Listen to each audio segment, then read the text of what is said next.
Hello po mga kababayan, si Dante Maravillas, Bicolano, vlogger, broadcast journalist from Albay. Pag-usapan natin po itong mga mainit na balita ngayon, breaking news. Sabi kasi po ni Executive Secretary Lucas Bersamin, itong si Bato de la Rosa, Senador Bato de la Rosa, pwedeng aristuhin na po. Malapit na mga kababayan na mahulog sa hawla. So pag nangyaring ganon, maganda po kasi at least may makakasama na. Yun naman talagang gusto niya. Walang iwanan sabi ni Bato de la Rosa. O di makakasama na niya sa kulungan mga kababayan, magiging magkakusa na sila ni dating Pangulong Digong. Anyway, sabi ni Bato de la Rosa mga kababayan, hindi siyang magiging ganyan. Hindi siya magiging kilalang Bato de la Rosa hanggang maging senador. Chief PNP muna hanggang maging senador. Kung hindi sa dating Pangulong Digong. Kaya laki ng utang na loob ni Bato de la Rosa. Kaya nga yung mga motion niya sa Senado, una kay Sara Duterte, motion to dismiss yung impeachment case. Ngayon naman, pumirma kasama yung mga Duterte senators, si Bongo, si Robin Padilla, ng isang resolusyon para sa interim release, house arrest para kay Digong. O ngayon, with that, ito yung breaking news. Sabi ni Lucas Bersamin, De La Rosa may be arrested over drug war in ICC.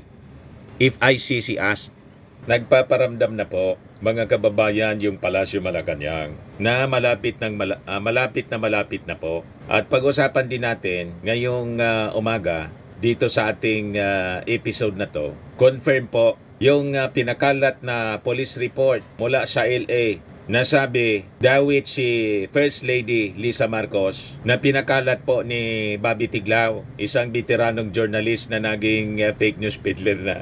Fake nga po. Ang naglabas mismo ng balita, nag-verify po, Net25, kaalyado ng mga Duterte. Nilaglag yung mga Duterte ng Net25. Confirm. Fake nga po. So yun ang ating pag-uusapan ngayon mga kababayan. But before that, dito muna tayo sa ating joke time portion para lighter lang yung ating presentation ng mga discussions po. Padala mga kababayan ni Joe Prihinal. Nag-uusap yung mag-ina. Tanong ng anak sa kanyang nanay. May ginagawa yata, may finifill upan. Sabi ng anak, Nay, ano po ba yung ibig sabihin ng sex?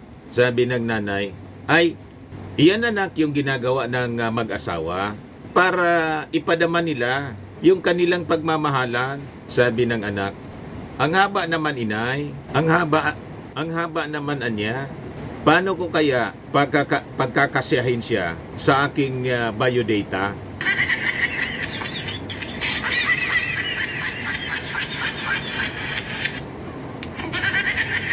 Ay nga ba ng sagot ng nanay? Ang tanong lang naman po, kung ano yung isusulat niya doon sa nakalagay sa biodata sex, male or female.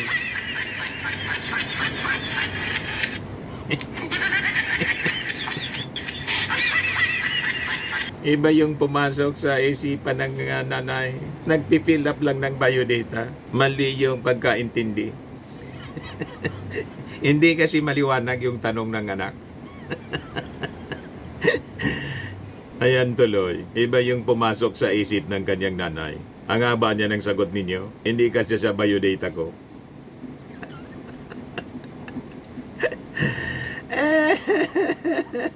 Siguro confused din yung anak kung babae siya o lalaki ba.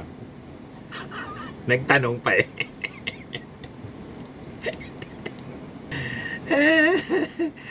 Nalilito din siguro ng kanyang gender kung ilalagay niya lalaki o babae siya.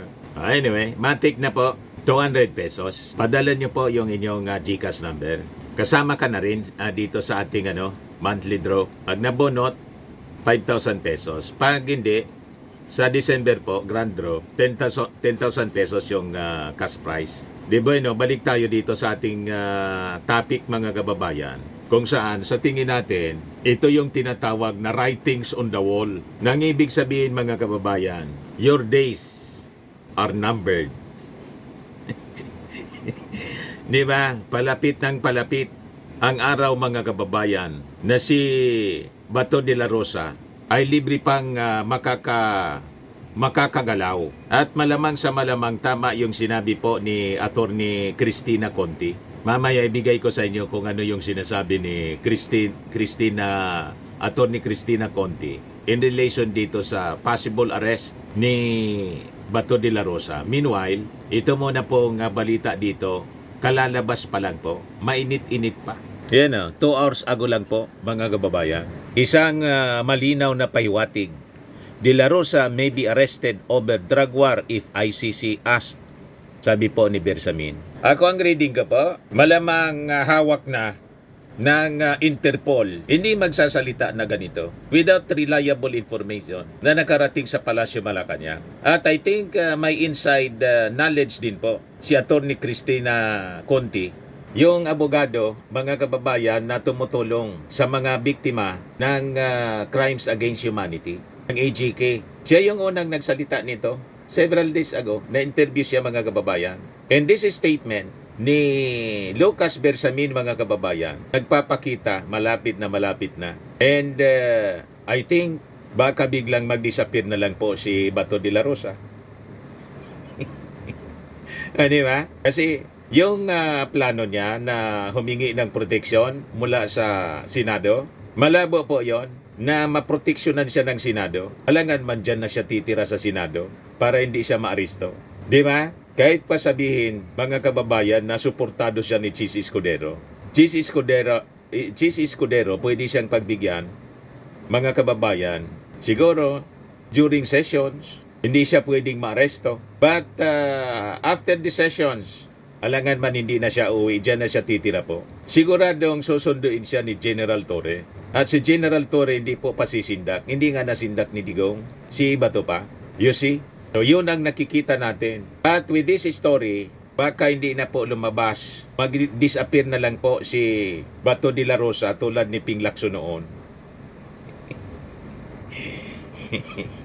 Di ba? Si Ping Lacson biglang nag-disappear noon. Mga kababayan, lumitaw nang tapos na yung term ni GMA. Si Noynoy Aquino na yung presidente. Di ba?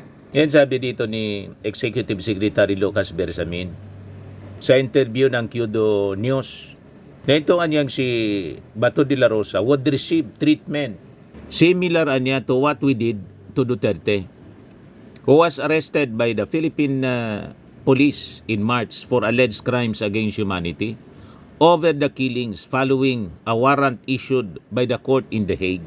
So sabi dito sa balita ng Inquirer, although the Philippines withdrew from ICC in 2019, under Duterte, authorities are obliged to cooperate with court warrants as the country remains a member of Interpol, which facilitates ICC warrants.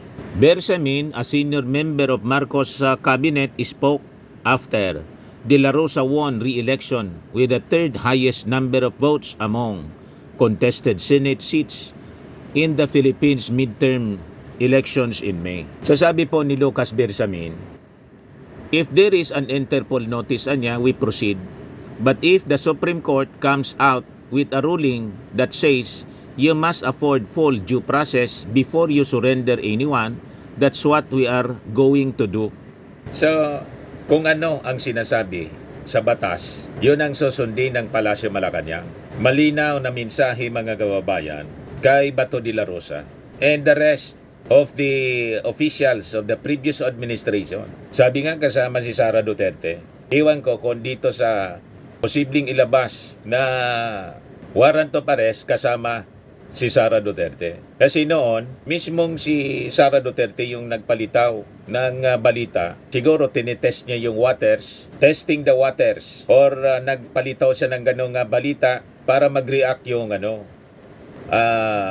Palasyo Malacanang or yung ICC kung totoo ang mga nauulinigan nila na mga balita na kasama siya sa isusunod na, mga kababayan, na i-issuehan ng warrant of arrest or may existing warrant of arrest na kailang hindi pa nare-release. Yung unang mga balita nga, ang sabi, uunahin siya kaysa kay Bato de la Rosa. Pero this time, si Bato de la Rosa, mga kababayan, ang sinasabi dito sa balita. Sasabi dito sa Inquirer report, in June, Duterte filed a petition with the ICC seeking temporary release to allow him to stay in another country. The court has yet to rule on the request. So sabi ni Bersamin, sa report ng Kyodo News na publish ngayon ng Inquirer, it's up to the ICC to make that decision. It's really a matter of us not having anything anymore to do with the case. So ang ganitong mga statement, ang reading natin po, the palace is setting the stage for another arrest which is looming. At malamang sa ating basa, mga kababayan, baka hawak na po ng Interpol. Baka nga po nasa kamay na ni General Torre. Mamaya, tingnan natin, siyempre, baka magpa-presscon si Bato. Kung magpa-presscon pa siya, mag-react on this report, mga kababayan, na kalalabas pa lang. Or baka biglang mag-disappear na lang po si Bato de la Rosa. Ano tiningin niyo? Baka ganun din si Sara, hindi na umuwi. Di mabutihan niya ni Mr. Maravillas kasi nasa dahig siya. Ang sabi, ang itinerary niya, pagbalik niya sa Pilipinas, aalis din siya immediately, connecting flight papuntang South Korea kasi may rally doon na inorganize para sa Bring Duterte home, mga kababayan. Doon na lang naubos yung panahon ni Sara Duterte. Araw-araw ginawa na ni Sara ang non-working holiday. O ngayon, kung maaresto, mga kababayan, si Bato ay hindi na siya makaka-participate po para mag-motion to dismiss sa impeachment trial ni Sara Duterte. O ngayon, napanood natin sa isang interview, kalimutan ko kung ANC yata yon or Billionaire News Channel, na sinabi po ni Assistant to Counsel, Attorney Cristina Conti, na they're expecting before na mangyari yung hearing sa September, scheduled hearing ni Digong doon sa ICC po, baka lumabas na rin po yung warrant of arrest laban kay Bato de la Rosa. That was several days ago, mga kababayan, na panood natin. And this time, ito yung statement po ng Palacio Malacanang na nagsasabi, De la Rosa may be arrested over drug war if ICC asked, sabi po ni Lucas Bersamin. So ito mga pangitain, mga kababayan, mga pahiwatig, malapit na po matulad kay Digong, itong si Bato de la Rosa. Hindi man magsasalita ng ganyan si Lucas Bersamin kung hindi reliable yung information niya. Sabi ko nga, baka nga nandyan na, naghihintay lang ng tamang timing. Bakit niya Mr. Maravillas in-announce pa, hindi na lang ni-release? May mga dahilan, mga kababayan, kung bakit naglabas ng ganitong statement po ang Palacio Malacanang. Siguro para tingnan kung ano yung magiging reaction po ni Bato de la Rosa at kanyang mga supporters. O, di ba? Para niya, Mr. Maravillas, torture yung torture sa pag-iisip ni Bato de la Rosa. Matapang naman po si Bato. Kayang-kaya ito ni Bato. Kaya nga ng matanda ni Digong. At si Sara Duterte laging nakangiti. Pati yung kanyang nanay. Happy lang sila doon. Nakakapamasyal, mga kababayan. Kabalik-balik si Sara doon sa kulungan ng kanyang tatay. So, kabang-abang ito, mga kababayan, na mga balita. And possibly mamaya, kung magpa-presscon, kung hindi na magpakita si Bato, positive. O, di ba po? Pero pag nagpakita pa si Bato, di medyo matagal pa siguro.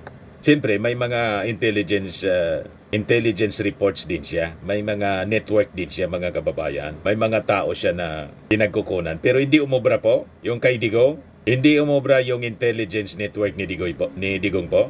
Na corner po si Digong. Diretso, mga kababayan, diniliver sa ICC. Nasyak yung mga supporters ni Digong, including Bato de la Rosa. O ngayon, mga kababayan, kung mangyari man yan, ang ibig sabihin lang, binibigyan sila ng due process. Hindi tulad po na nangyari sa AGK, walang due process, lahat lang kill. So, mapalad pa sila kasi binibigyan sila ng pagkakataon na to defend themselves in court. Tama po? So, walang dapat ipagreklamo sila. At yung trato sa kanila, mabuti yung pagtrato sa kanila, mga kababayan. Dito, during the arrest, kay Digong at sa kanong nando na po sa ICC detention cell. Maganda yung pag-asikaso. Ngayon, dito na tayo sa issue mga kababayan ng ating First Lady Lisa Marcos na ayaw tantanan ng mga fake news peddlers na mga DDS. And this time, confirmed na ang pinakalat po ni Bobby Tiglao na isang veteran journalist at dati ding opisyal ng ating gobyerno noon. Tumanda mga kababayan na paus-os, sabi nga dito sa amin. Tumandang paatras from a veteran respectable journalist to fake news peddler. Natulad mga kababayan kay isa pang veteran journalist na broadcast journalist na si Jason Sa, naging mga fake news peddlers na po. O di ba? Ang nag-debunk mismo, mga kababayan, yung kalyado nilang istasyon, Net 25, na pag-ari ng Iglesia ni Cristo. Ayan nakakuha mga kababayan ng police report mula sa Beverly Hills. Yan Patricia Taquias, Interim Records Manager, Police Department, date July 15. The other day lang po. Regarding response to California Public Records Act Request Desk Investigation Report 25-11805. Ano sabi diyan? This letter is in response to your request. The request that was made electronically on July 15, 2025 under the California Public Records Act. The request seeks disclosure of a report that occurred on March 8, 2025 under case number 25-0001-1805. The Beverly Hills Police Department has determined that the request in part seeks copies of public records in BHPD's possession. Under the Act, BHPD is not required to disclose any records of complaints to or investigation conducted by or records of intelligence information security procedures of the Office of the Attorney General in the Department of Justice, the Office Emergency Services, and any state or local police agency or any investigatory or security files compiled by any other state or local agency for correctional, law enforcement, or licensing purposes. The records sought in the request fall under this exemption and therefore will not be disclosed. However, BHPD is providing the following information in accordance with the Act. Crime incident, death investigation, location of incident, Beverly Hills, California. The Beverly Hilton. Reported date and time, March 8, 2025, 11:32 a.m. Death time of incident, March 8, 2025, 11:32 a.m.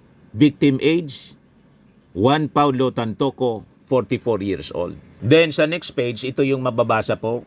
Summary of incident on Saturday, March 8, 2025 at approximately 11:30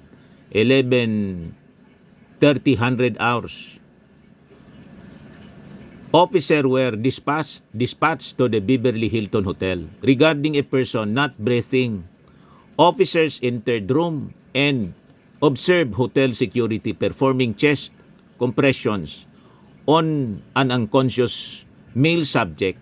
Officer took over with life-saving measures and subject was pronounced deceased at 12:05 hours by paramedic. If you should have any questions, please feel free to contact me. Ayun man lang po, hanggang doon sa paramedic. Dinagdagan itong report na to, mga kababayan, ng mga mahilig mamimiking DDS. Minanufacture nila tulad ng Pulboronios. Dinagdagan, Pulboron video, pinakalat, AI generated. Ganon din ang ginawa dito mga kababayan. Tampered. May nakita kayong pangalan dito na Lisa Marcos? nakasama sa report? Wala, di ba? Dinoktor. At ang malamang, ako duda ko man lang po, pwedeng mismong si Bobby Tiglao ang gumawa o somebody. Ginamit si Bobby Tiglao kasi kaalyado nila para ipakalat ang fake news laban kay First Lady Lisa Marcos. Yung post kasi po ni Bobby Tiglao, ito po siya. I received via Viber this photo of a Beverly Hills police records supervisor reporting on Mr. Tantoco's death and persons who were with him when police arrived. Alisa Araneta Marcos was one. I also checked if there was such a record supervisor. There is. The palace spokesperson who denied this should explain. So ito yung pinakalat, mga kababayan, ni Bobby Tiglao. Pinakalat din ni Richard Poon, na biktima din, yung artista yata to. Nakita ninyo ito? Tampered siya. Ito yung tampered. Tapos may dagdag na, may pangalan na ni Lisa Marcos. Oh. Yung original na report, mga kababayan, hanggang paramedic lang. Dinagdag itong, and the cause is initially suspected to be drug powder, suspected to be cocaine, was seen scattered on the table. Wala man po doon sa original na report ito. Tapos, companions of the victims were summoned to the BPHD for investigation siguro, where Dina Arroyo Tantoco, yung asawa yata ito, ni Paulo Tantoco, Lisa Araneta Marcos, and Alexa Miro. Pinakalat ng mga DDS ni Bobby Tiglao una, tapos ni Mark Anthony Lopez. Si Mark Lopez po, yung inimbestiga sa Congress. Nakita ninyo kung paano sila mag-tai-tai ng mga kwento, mamiki ng mga dokumento. Pati yung dokumento ng LA, police po, piniki nila para siraan si Mrs. Lisa Marcos. Ganon sila kasama. Inabuking, kasi inamon po ni Yossi Castro, kasi yung Palasyo Malacanang mismong nag-verify doon at nadiscover, dinagdagan po. Wala sa original na report ng LA Police yung pangalan ni Lisa Marcos and others. Tinamper nila, dinagdagan. You see? Ganyan kadesperado po ang mga DDS, ang kampo ng mga Duterte, na sinakyan naman po ni Sara Duterte. So pag tiningnan mo, inanalyze mo, I think talagang sila ang gumagawa ng ganitong mga mga pagpapakalat ng mga misinformation, disinformation, fake news para siraan po yung ating gobyerno. Sa bagay, na-report na siya sa Al Jazeera noon pa. Ipakita ko sa inyo. Yan Al Jazeera. Ano sabi diyan? AI and disinformation fuel political tensions in the Philippines. Rodrigo Duterte supporters step up digital smear campaigns against opponents using AI-generated content after his ICC arrest. Yan. So, ganon mga kababayan. Confirm. Ang nag-confirm mismo nito, una yung ABS-CBN, na-tampered nga siya kasi naka-obtain din sila, nag-check din sila after na i-challenge ni Yossi Castro yung media sa kanyang press briefing sa Palasyo Malacanang. I-check yan ninyo. Nang i-check, pati yung Net25, na-check nila, talagang dinagdagan yung report. O ito yung post kahapon, mga kababayan ng Net25 News and Information. Exclusive.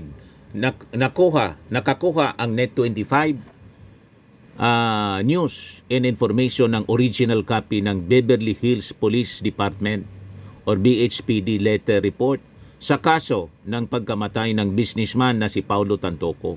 Makikita sa ipinadalang incident report na walang binanggit na dahilan ng pagkamatay at mga personalidad sa na sinasabing inimbestigahan sa insidente, kabilang na ang pangalan ni First Lady Lisa Marcos Araneta. Sinabi ni BHPD Detective Chris Coulter na wala silang inilabas na ganong impormasyon at ang kumalat na dokumento at lumalabas sa mga balita ay tampered. Yan via Weng de la Fuente. Ito yung Net25 report na nakuha, mga kababayan nilang document, pinablish niya, attached dito sa kwento na kanilang nilabas kahapon. So ito yung report na tinamper nila. Ayan Hanggang paramedics man lang paramedic. Nakita niyo, paramedic. Hanggang dyan man lang po yung report, dinagdagan sa baba. Yan Hanggang paramedic man lang, dinagdaga ito. And the cause is initially suspected to be drugs or cocaine powder.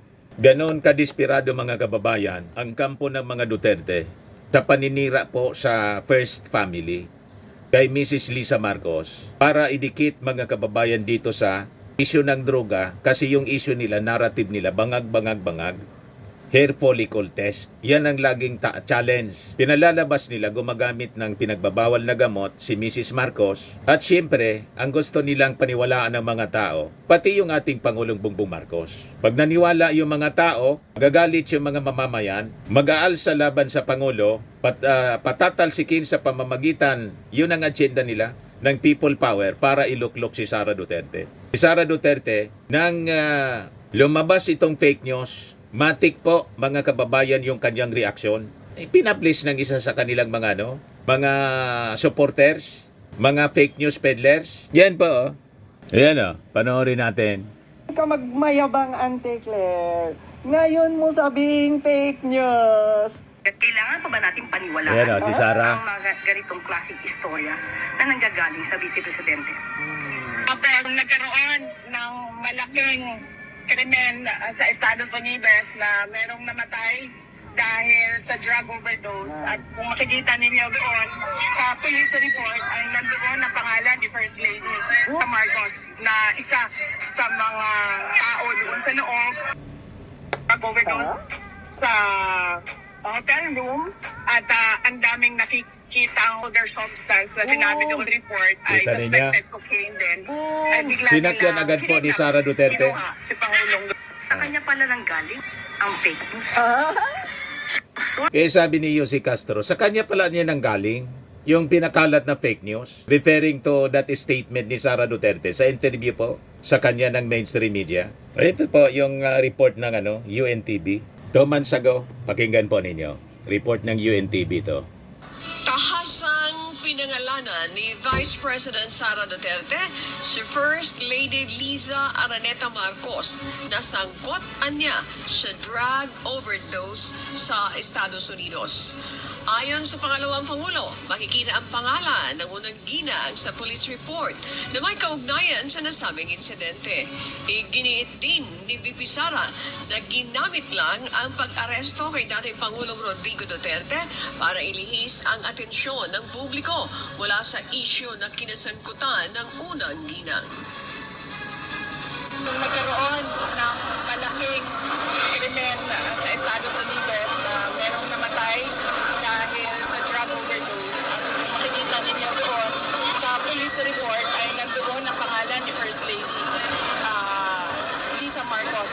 Doon sa loob ng kwarto si First Lady Lisa Marcos at nandoon sa police report, cocaine yung sinasabing nagkalat doon sa kwarto na yon ay bigla na lang nilang hinila, kinidnap, kinuha, dinukot si Pangulong Duterte. So malinaw mga kababayan kung sino ang nasa likod nitong mga paninira at pagpapakalat po ng fake news in relation po sa sangkot si First Lady Lisa Marcos. Mismong si Sara Duterte po ang nagpapakalat kasama yung kanyang mga supporters na mga journalist and DDS vloggers. Napakalinaw. Tinamper po yung document at ang mismong nag-confirm na it is tampered, alyado nilang istasyon, Net25. Nilaglag sila ngayon.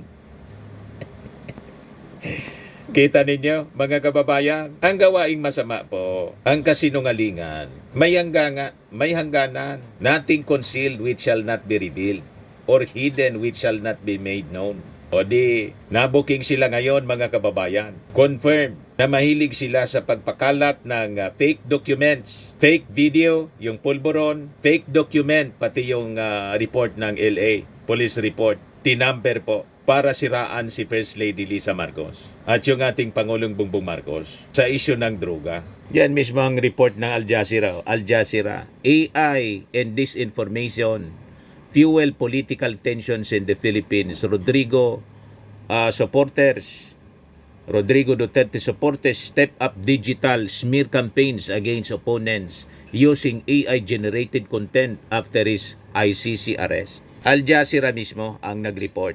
Ito si Yossi Claire Castro. Pakinggan po natin tungkol dito sa Peking document. Kahapon po sinabi po natin, iyan pong police report na yan na kanilang pinost, shinare, at ipinakita sa taong bayan, yan po ay peke. Malakas ang loob po natin na sabihin yan dahil alam po natin ang katotohanan. Sinabi po nga natin sa media na kayo din po ay mag-imbestiga para malaman niyo po ang katotohanan. With your copy, napakita po natin, napatotohanan po natin na yung police report na kanilang pinost sa kanilang Facebook account ay totoong peke. Digitally altered. Nilagay lamang po ang pangalan ni First Lady Liza Marcos para po maisama sa issue na ito. So, una pa lamang po, peking video, peking police report. Ano pa po ba ang aasahan natin sa kanila? Puro sila tanim, ebidensya, puro pang-iintriga. Tunay na obstructionist, tunay na fake news peddler. Hindi po ba sila naaawa sa mga Pilipino na niloloko nila sa kanilang mga naratibo? So, sana po ang mga Pilipino po ngayon ay maging mapanuri. Piliin naman po ninyo ang inyong pakikinggan. Kayo na po mismo ang mag-imbestiga gamit po ang mainstream media at iba't iba po mga responsableng social media content creator. Sabi ko sa inyo, pag mga DDS vloggers po, kampo ng mga Duterte, ang pabrika po kasi ng fake news, sabi ni E.S. Lucas Bersamin, si Digong mismo, mga Duterte mismo. And this time, confirmed si Sara Kahapon po Duterte. Pinatulan niya yung fake news. So, we can assume na aware siya na ang mga pinapakalat na fake news, malamang siya pa nga po yung nag-utos. O di ba? Baka nga, mga kababayan, kasi bakit ito gagawin ng kanyang mga supporters?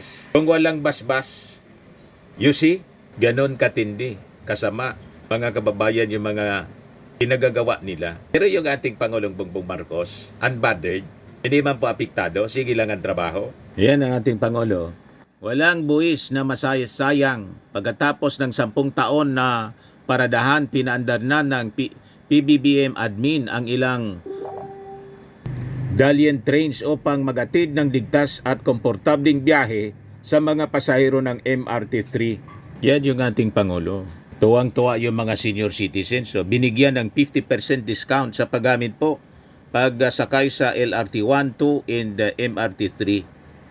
Ang nagsimula po ng MRT-LRT, yung tatay ng ating Pangulong Bongbong Marcos. At ngayon, pinapaganda niya. Pati yung subway, mga kababayan. Ang mga plans for subway, mula po sa tatay ng ating Pangulong Bongbong. Pati yung mga skyway. Yan ating Pangulo. PBBM eyes inauguration of Metro Manila Subway Project by 2028. Binisita niya po. Sabi ng ating Pangulo, basta tingnan natin. Lahat naman ay nag-agree na kailangang bilisan para naman maging mas maginhawa ang kanilang pag-commute. Sabi ng ating Pangulo. Ito yung Dalian trains. Pinaandar na ng ating Pangulo. 3.7 billion MRT trains gathering dust in depot. Yan Pinaandar na. Finally hit track, sabi dyan President Marcos makes Dalian trains final hit tracks after 10 years. Pinabayaan po ng previous administration, COA, 48 Dalian trains for MRT-3 remain unused. Pinandar na ng ating Pangulo. Ito yung pagbisita niya sa subway, mga kababayan, para maibsan ang traffic sa Metro Manila. Sabi dyan, patuloy ang pagtiyak sa agarang pagkumpleto ng Metro Manila subway, ang kauna-unahang underground railway system ng Pilipinas. Sa Camp Aguinaldo Station, ininspeksyon ni Pangulong Ferdinand R. Marcos Jr. ang status ng proyekto, kabilang ang pag-install ng mga tunnel segment.